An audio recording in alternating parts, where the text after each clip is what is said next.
안녕하세요. 메이커스에서 이번 봄 특강으로 Rise English 수업을 진행하게 된 박재인입니다. 우선 Rise English는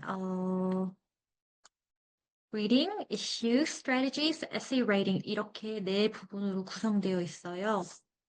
Reading and Analysis 부분을 설명드리자면 문학 및 비문학을 포함한 다양한 텍스트들을 읽으면서 핵심 아이디어, 세부 내용을 파악하는 능력을 학생들이 기르게끔 도와주고 텍스트의 주제, 논리적인 구조, 저자의 의도를 비판적으로 분석하는 그런 방법을 익혀서 아이들이 독해력 향상을 할 수 있도록 도와주는 것을 목표로 하고 있어요. 그렇게 하기 위해서는 close reading 스킬이 굉장히 중요해요. 작품을 꼼꼼하게 진짜 한 줄 한 줄, 한 단어 한 단어 꼼꼼하게 읽는 습관이 이제 좋은 분석을 하게끔 도와주는 그런 기초가 되기 때문에 close reading을 되게 중점적으로 다루는 시간이 될 예정입니다. 그 다음으로는 global issue, 이제 읽기 자료. 앞서 클래스 1에서 읽은 문학 혹은 비문학 작품과 연계되어 있는 사회적 혹은 역사적 이슈를 같이 탐구하고 학생들이 뭔가 세계적 관점에서 특정한 사건을 이해할 수 있도록 돕습니다. 이제 사회과학적인 사고관을 좀 연습할 수 있는 기회가 될 예정이고 텍스트 분석을 조금 더 사회적 맥락에서 하는 방법도 같이 훈련이 들어가서 클래스 1이랑 이제 연계가 되어 있는 그런 수업이고, 좀 현대 사회에 대한 것들을 토론하는, 글로벌 인재들이 어떻게 이제 이런 이슈들을 좀 폭넓고 트인 사고로 바라봐야 되는지를 좀 같이 토론을 통해서 다루어 나가는 것을 목표로 하는 세션입니다. 그 다음으로는 에세이 라이팅 부분이 있어요. 이제 논리적이고 명확한 글을 작성하는 기술을 티칭하는 것을 궁극적인 목표로 두고 학생들이 뭔가 자신의 주장을 어떻게 명확하고 풍부하게 표현할 수 있는지를 같이 연습해보는 시간이 될 거고 아카데믹 라이팅에 가장 큰 도움이 되는 그런 시간이 될 예정입니다.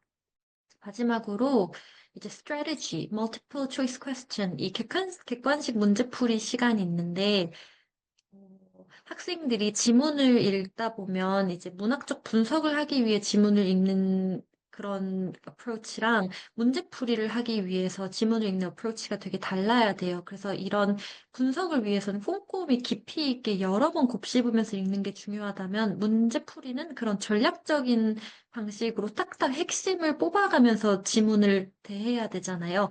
그 방식을 좀 일찍이 훈련할 수 있도록 그런 전략에 대한 티칭이 많이 들어가는 시간이 될 예정이에요. 그래서 향후 토플, SAT, AP 등 멀티플 초이스 퀘스천 문제를 풀 때 어떤 태도를 취해야 되고 어떤 방식의 접근을 해야 되는지를 미리 훈련하는 시간, 이렇게 구성되어 있다라고 생각해 주시면 될 것 같습니다. 이제 리딩과 애널리시스 부분을 제가 학생들한테 수업할 때 어떻게 수업하는지를 직접 보여드리고자 해요. 옆에 이제 학부모님들 옆에 학생들이 있다면 같이 보면 되게 좋을 것 같고 우선 수업을 시작할 때 저는 작가에 대한 소개를 먼저 꼭 하고 작가에 대한 소개를 마친 후 이제 작품에 대한 간략한 줄거리를 한번 훑어봐요. 이제 제가 이제 예시로 가져온 샘플로 가져온 프레드릭 더글라스 같은 경우에는 이 사람에 대한 소개를 한 이후에 더글라스가 왜 자서전을 작성하게 되었는지에 대한 배경 설명을 한 후, 이제 그 다음에 이제 학생들과 함께 이 자서전 중에서 되게 중요한 부분을 발췌해서 같이 클로스 리딩을 하게 되는 그런 방식으로 수업이 진행될 예정이에요. 그래서 이 지문을 제가 발췌해서 학생들한테 클래스 리딩 스킬을 티칭을 하게 된다면 이 부분을 일단 다 같이 큰 소리로 한번 읽어본 다음에 시작을 할 예정이고 지금부터는 제가 직접 어떻게 학생들이랑 상호작용하면서 수업을 하는지를 직접 보여드리려고 해요. 그렇게 저는 수업을 영어로 진행하기 때문에 이 다음의 설명은 다 영어로 진행될 예정입니다. Okay, class. So this is an excerpt from Narrative of the Life of Frederick Douglass. So in this passage, Douglass describes the brutal condition he endured under Mr. Covey, a cruel slave owner. So our goal when approaching this passage is to examine the text closely and analyze the literary technique he uses to convey his suffering and the humanizing nature of slavery. So assuming that we have already read this out loud as a class, um, I want you guys to focus, let's just review the context of this passage first. Number one, he was a formerly enslaved person who now is a leading abolitionist. And this passage is describing his time under the control of Mr. Covey, right? And Covey was known to be a very, very cruel and brutal slave owner. So when you're reading this, I want you guys to pay attention to the tone. What emotion does Douglas communicate? What emotion does he want his readers to feel when you guys are reading this? So keep that in mind. And number one, we're going to analyze the imagery. So imagery is vivid description that appeal to our senses. This is supposed to help Douglas bring his experience to life, and is supposed to invite the readers to feel what he has felt. So the first quote, "It could never rain, blow, hail, or snow too hard for us to work in the field." So he is listing extreme weather condition, emphasizing no matter how harsh the environment was, enslaved people were forced to work. And the cheerful spark that lingered about my eye died. So what does this tell us about Douglas's emotional state?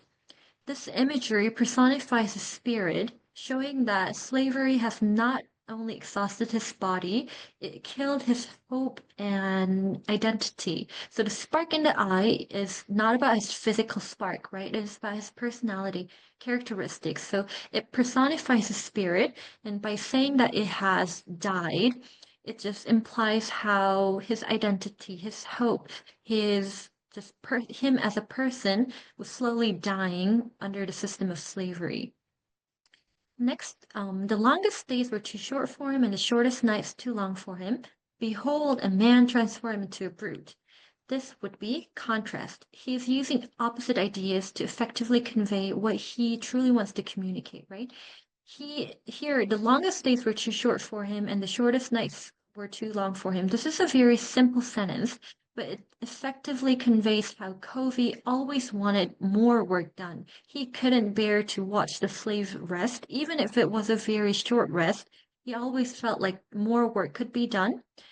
And if this is true, slave people barely had any time to rest, right? So he's using contrast to really communicate how it was so difficult for slaves to work physically. And the next part, behold, a man transformed into a brute.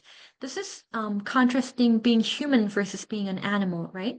So slavery has stripped away Douglas's dignity and identity, and he is just basically explaining how all of this physical work, the longest day being too short for Covey, and him being a brute, is this contrast are basically highlighting the extent of his suffering. Next, the red underline part. I was made to drink the bitterest dregs of slavery, and the dark night of slavery closed in upon me.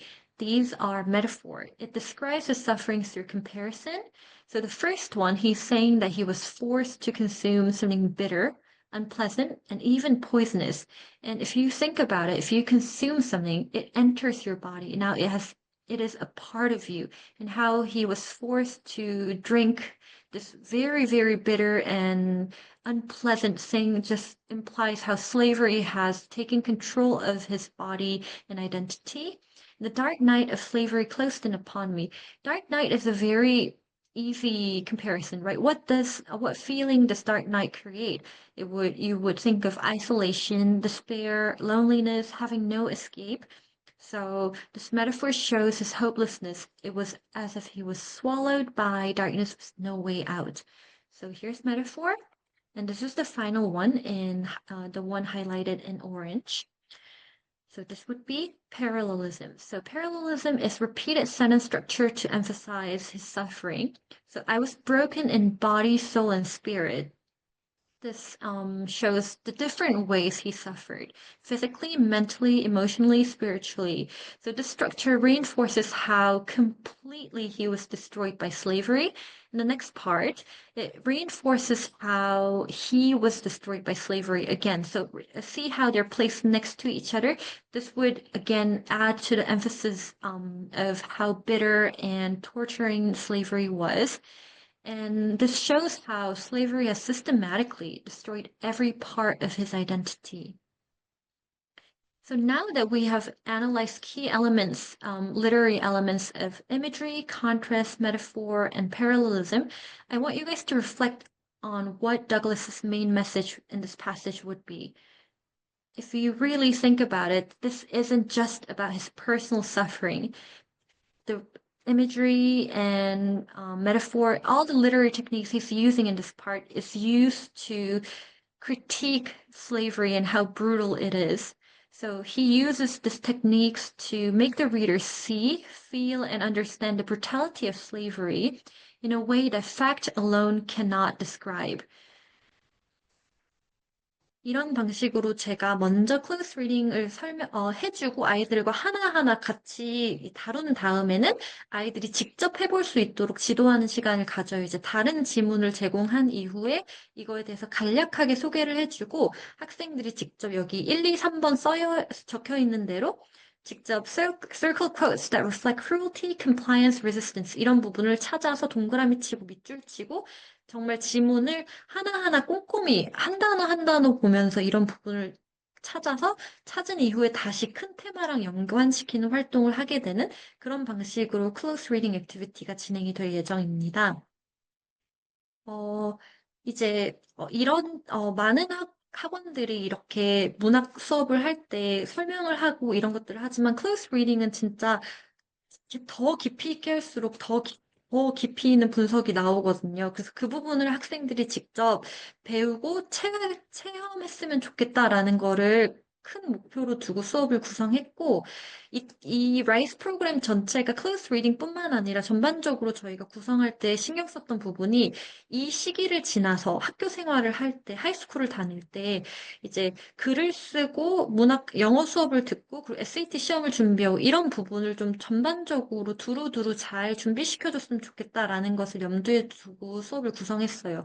영어에 대한 스킬이 꼭 영어 시간뿐만 아니라 역사 수업을 할 때도 영어가 필요하고 소셜 스터디스 할 때도 영어가 필요하잖아요.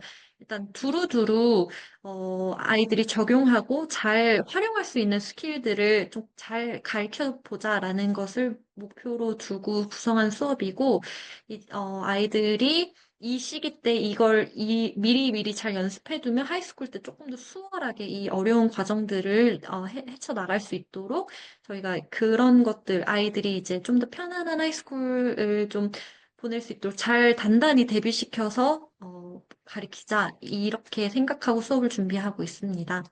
그러면 라이스 잉글리시에 대한 수업과 이제 클래스 리딩 샘플 강의를 마쳤습니다.